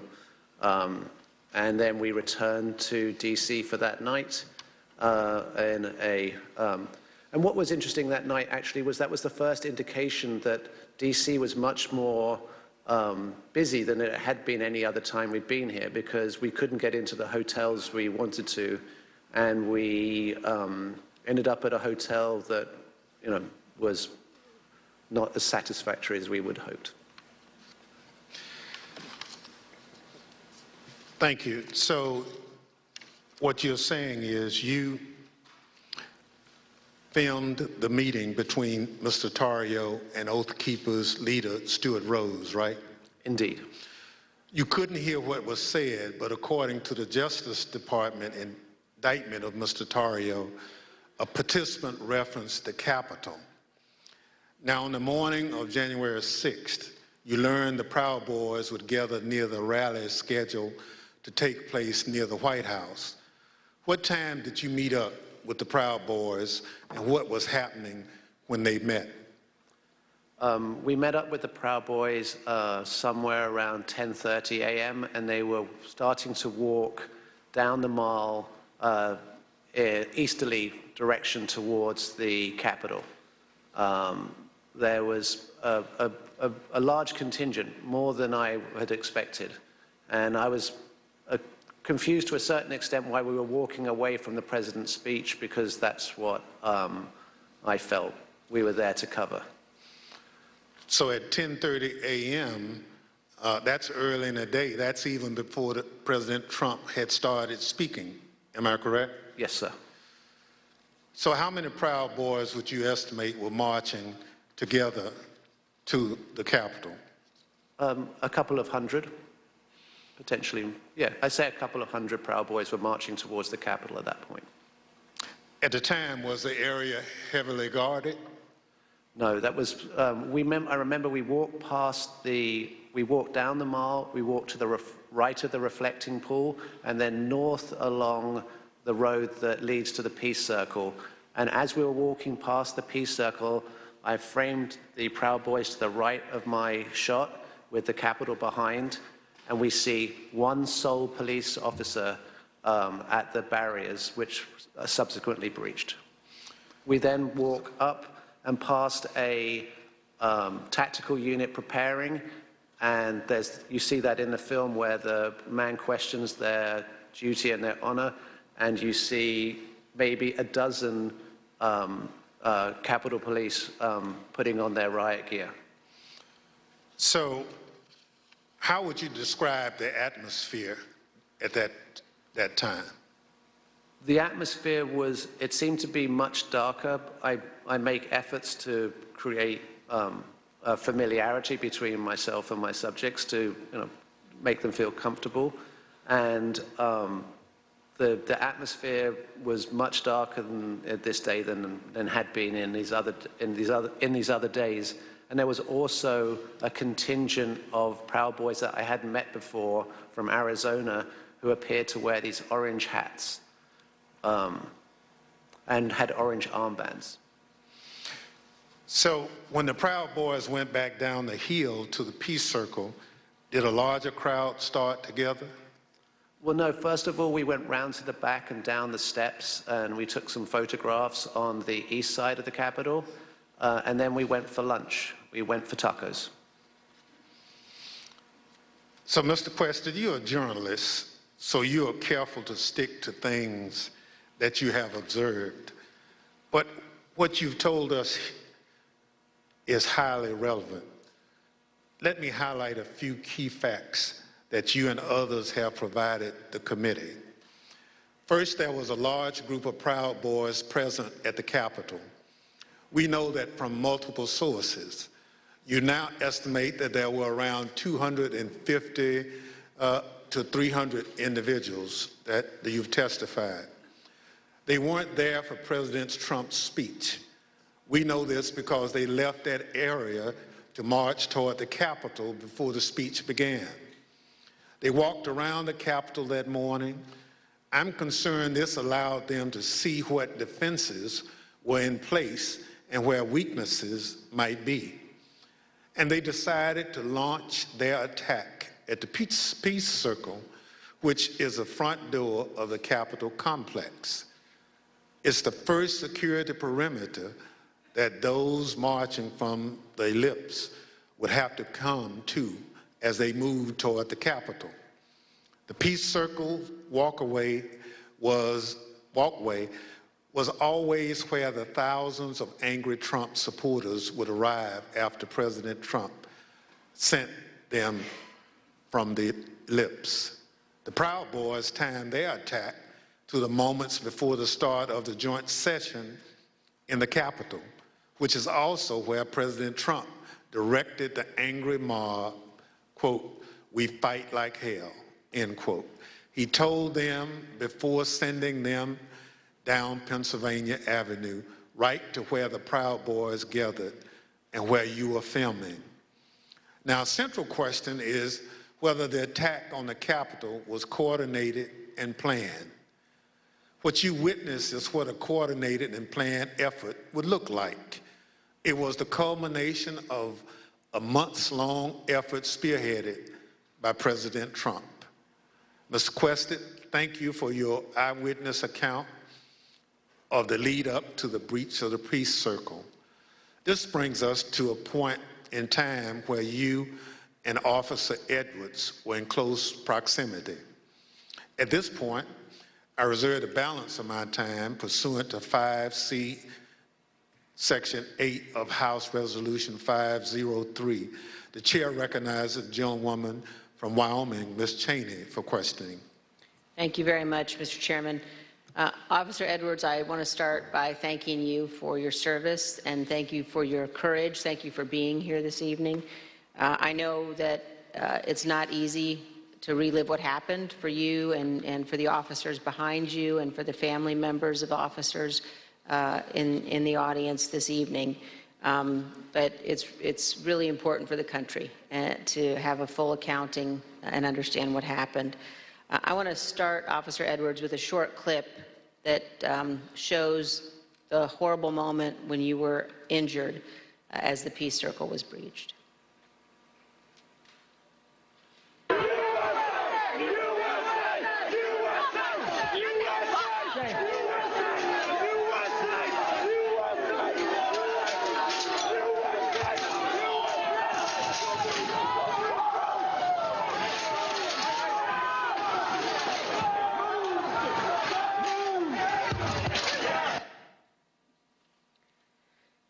Officer Edwards, can you describe the crowd that had assembled at the Peace Circle as you and your fellow officers stood behind and guarded the bike racks at the Peace Circle?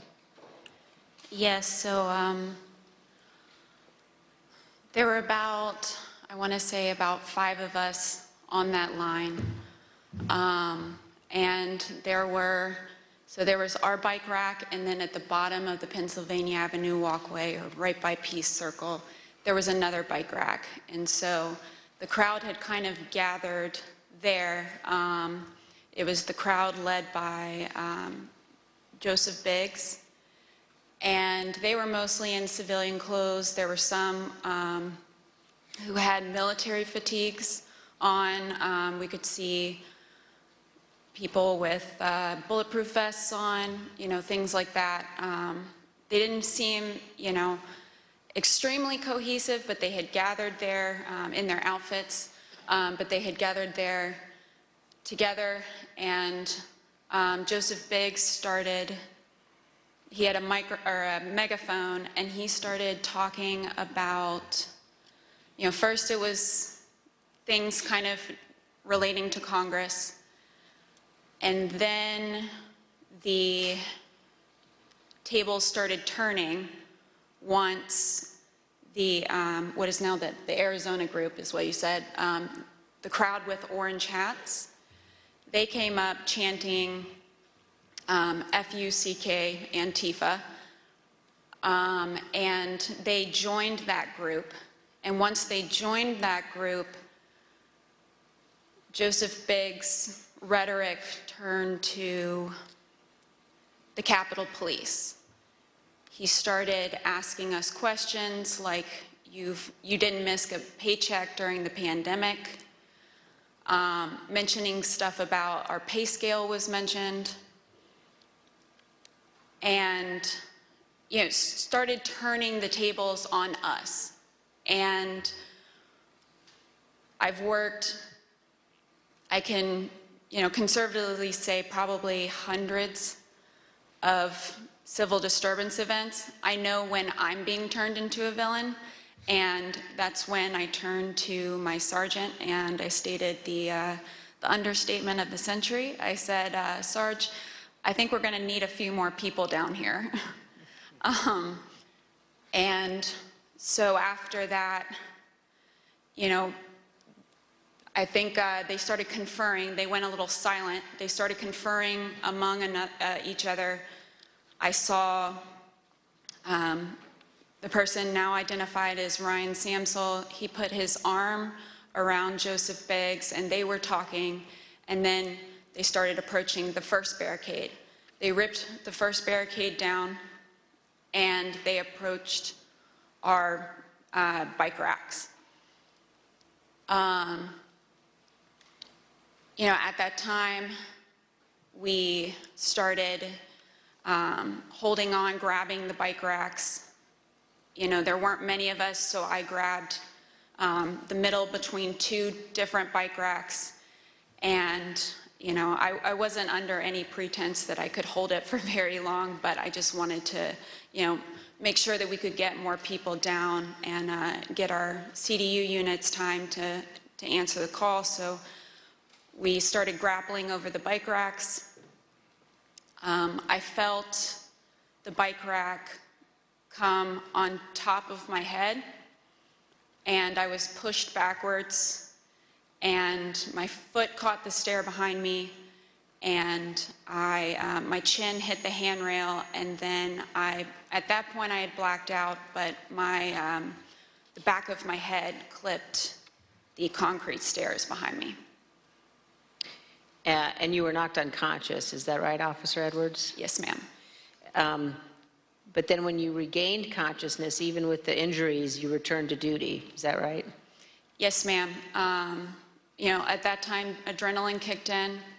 I ran towards the West Front, and I tried to hold the line at the Senate steps at the Lower West Terrace. More people kept coming at us. It just seemed like, more and more people started, coming onto the West Front. They started overpowering us. And that was right about when MPD's officers showed up. Their bike officers pushed the crowd back and allowed our CDU units as well as theirs to form that line that you see, that very thin line between us and the protesters or the rioters, at that time. I fell behind that line, and for a while I started decontaminating people who had gotten sprayed and treating people medically who needed it. And then you were injured again there on the West Terrace, is that right, Officer Edwards? Yes, ma'am. So after a while, I got back on the line. It was on the house side of the Lower West Terrace. And I was holding that line for a while. There weren't many of us over there.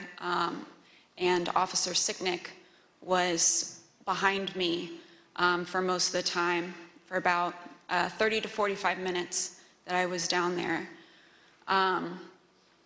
We were just, as the best we could, we were just, grappling over bike racks and trying to hold them as quick as possible. All of a sudden, I see movement to the left of me, And I turned, and it was Officer Sicknick with his head in his hands. And he was ghostly pale, which I figured at that point that he had been sprayed, and I was concerned. My, cop alarm bells went off, because if you get sprayed with pepper spray, you're going to turn red. He turned just about as pale as this sheet of paper. And so I looked back to see what had hit him, what had happened, and that's when I got sprayed in the eyes as well. I was taken to be decontaminated by another officer, but we didn't get the chance because we were then tear gassed. And we are going to play just a brief clip of that moment that you've just described, Officer Edwards.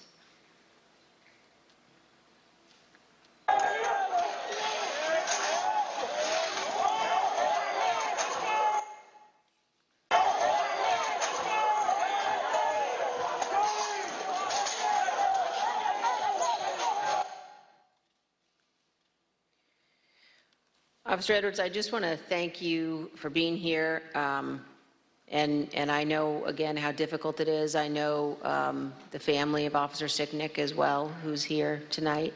And one of the things one of the Capitol Police officers said to me recently was to ask me whether or not, as members of Congress, all of us understood that on that day, on January 6th, when we were evacuated from the chamber, were led to a safe, undisclosed location, whether we knew that so many of you had rushed out of the building and into the fight. And I can assure you that we do know that, and that we understand how important your service is. Thank you for your continued work with our committee and the interviews, and thank you very much for both of you for being here this evening. Mr. Chairman, I yield back. Thank you very much. Ms. Edwards, can you give us one memory of that awful day that stands out most vividly in your mind? I can. That time when I talked about falling behind MPD's line, I remember because I had been kind of shielded away because I was holding those stairs, so I wasn't able to really see what was going on over here. When I fell behind that line and I saw, I can just remember my breath catching in my throat, because what I saw was just a war scene. It was something like I'd seen out of the movies. I couldn't believe my eyes. There were officers on the ground, they were bleeding, they were throwing up, they were, they had, I saw friends with blood all over their faces. I was slipping in people's blood. I was catching people as they fell. It was carnage. It was chaos. I can't even describe what I saw. Never in my wildest dreams did I think that as a police officer, as a law enforcement officer, I would find myself in the middle of a battle. I'm trained to detain, a couple of subjects and handle a crowd, but I'm not combat trained. And that day, it was just hours of hand-to-hand combat, hours of dealing with things that were way beyond any law enforcement officer has ever trained for. And I just remember that moment of stepping behind the line and just seeing the absolute war zone that the West Front had become.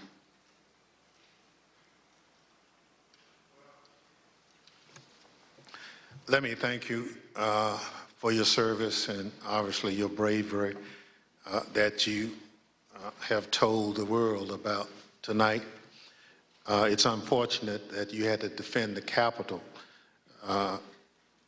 from fellow Americans. None of us would ever think that that would have to happen, but it did.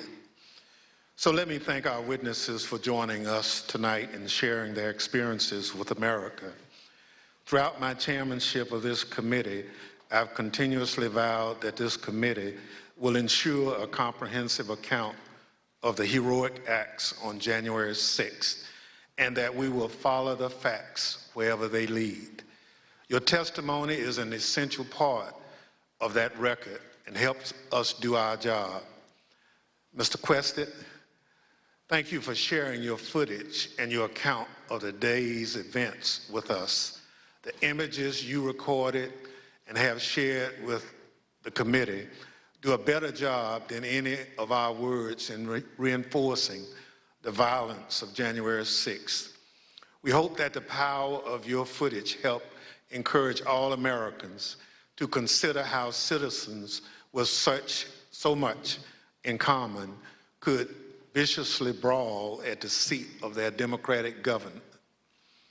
Officer Edwards, thank you for your brave service, as I indicated, on January 6th, and all you did to protect us, and most importantly, our democracy.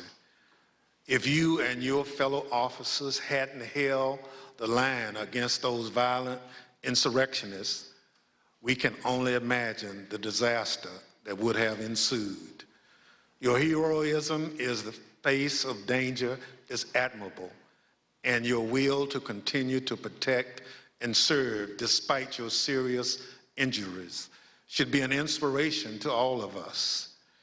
We wish you a continued recovery and look forward to seeing you back in uniform sometime soon. The members of the Select Committee may have additional questions for tonight's witnesses, and we ask that you respond expeditiously in writing to those questions.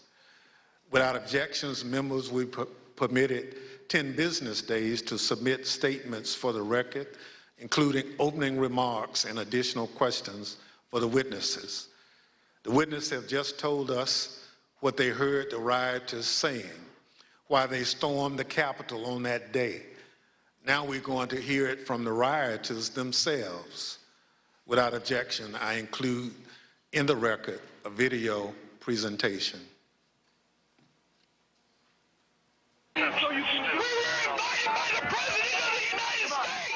What really made me want to come was the fact that, I had supported Trump all that time. I did believe, that the election was being stolen, and Trump asked us to come. He personally asked for us to come to D.C. that day. And I thought, for everything he's done for us, if this is the only thing he's going to ask of me, I'll do it. We're going to walk down to the Capitol. Did you recall President Trump mentioning going to the Capitol during his speech? Oh, yeah. So that's one of my disappointments. He said he was going to go with us, that he was going to be there. I know why I was there, and that's because he called me there, and he laid out what is happening in our government. He laid it out. But I remember Donald Trump telling people to be there, right? I mean, to support. So you mentioned that the president asked you. Do you remember a specific message? Basically, yeah, he asked for us to come to D.C., that big things are going to happen. What got me interested, he said, I have something very important to say on January 6th or something like that, is what got me interested to be there. Trump has only asked me for two things. He asked me for my vote, and he asked me to come on January 6th.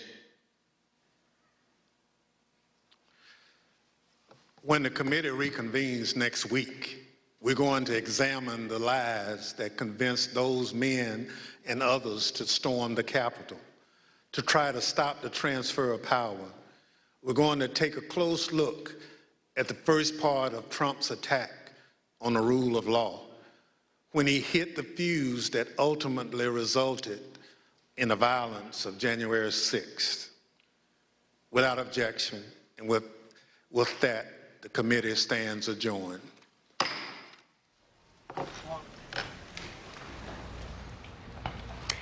So that is the conclusion of this first hearing in the House Select Committee's investigation of the January 6th Capitol riots.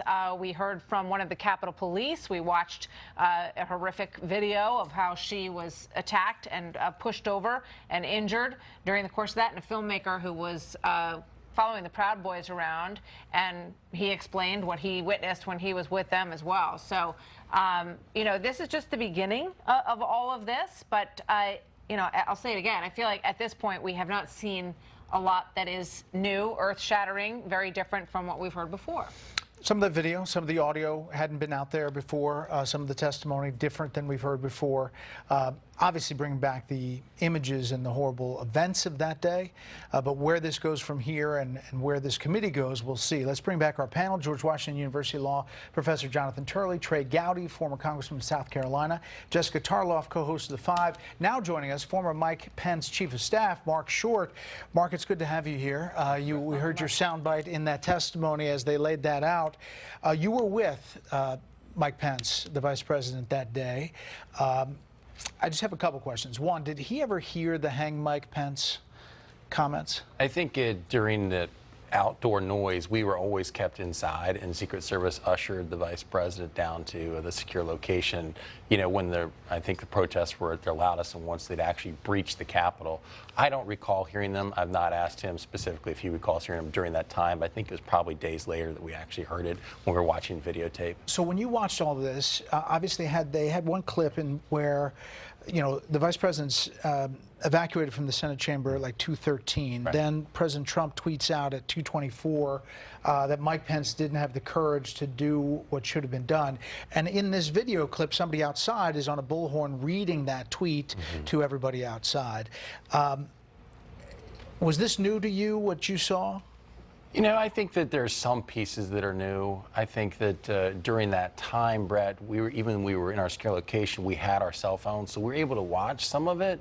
But to be honest, the Vice President, our team, was really focused on making sure that everybody was safe, making sure that the proceedings would be able to commence again that night, making sure, as you heard in General Milley's testimony, that there were reinforcements coming to secure the Capitol. So we really were focused on getting the job done and making sure that that the work of the American people continued that night. And there was a lot of concern about that because at the time, Capitol Police didn't know if incendiary devices could have been left behind inside the chamber. And so there was really concern we wouldn't get in that night. But the Vice President was adamant to say we need to make sure that we get our work done tonight to show that American democracy still stands strong. So we hear about all these people reaching out to the President to tell him that he needs to make it stop, that he needs to step in. Did the Vice President call or text or reach out to the President during that time in the Capitol? The Vice President's first calls were to Kevin McCarthy, to Leader McConnell, to Speaker Pelosi, and to Leader Schumer, and to make sure they were safe, to make sure their functions were okay. Again, he then, at their encouragement, reached out to the Pentagon to make sure additional reinforcements were sent. I called Chief of Staff Mark Meadows at some point during the afternoon just to let him know that we were secure and our intention was to continue with the work of the American people and that the Vice President was encouraged we have the vote that night. I mean, they've already been under, I'm sorry, just a lot of pressure between the two of them at that point. So perhaps the Vice President, they weren't speaking maybe at that point? You know, Martha, I think that it was the President's opinions were pretty clear at that point. I'm not so sure the Vice President felt it would be constructive to engage in that conversation. His focus was working with the people in the Capitol to get the work done. But what about that time that Liz Cheney said the testimony is that President Trump said maybe Mike Pence should hang? Brett, I think that is newly revealed in recent news stories the last few days, second or third hand testimony. I've never heard that firsthand. And I think, again, they enjoyed 4 great years of working together. I think this was a tragic day for the American people. It was a tragic occurrence at the Capitol. And I think it shows that, you know, for those who say this was a peaceful protest, I think some of those videos put that to a lie, that the notion this was a false flag operation is just frankly propaganda. And I think it's important that American people see that. But I also think the challenge for the committee is, what is the broader purpose here for the committee? Is it, as they say in some cases, to deny President Trump another opportunity to run? I think that belongs more to the American people. Well, we appreciate you coming here on this day and giving us perspective. Panel, thank you. Please stay tuned to Fox News and this Fox station for continuing coverage of this story. I'm Brett Baer in Washington. And I'm Martha McCallum. Good night from Washington.